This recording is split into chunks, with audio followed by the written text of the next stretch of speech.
In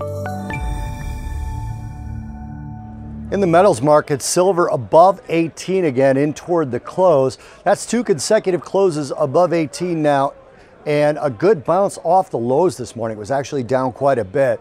We're going to end the week near unchanged. Yesterday's move up that we saw in silver actually brought the week to positive, and then today's slight downdraft, again, wasn't much, went all the way down to support, popped back up, got back above 18, and it looks like we're closing above 18. Again, you have to go all the way back to the beginning of September to find two consecutive closes above $18. That level, not only psychological, but it has good technical support at that 18 level. The gold-silver ratio actually hit the lowest level since January of 2019, getting down into the low 80s. Again, the level we reached today during the course of the day, 82 and change, hasn't been seen really since January. So the gold-silver ratio has been wide for the entire year, way too wide versus its historical average. Doesn't mean it has to go back down there. The historical average can just slowly climb up, which has happened.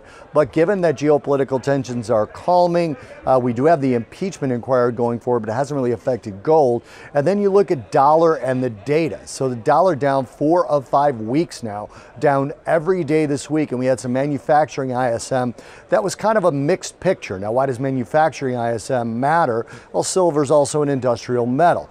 But we did have the overall data come in lower, but a little bit better than last month. We had some parts of the manufacturing ISM come in a little bit stronger, but altogether still in a small manufacturing recession if you base it off ISM.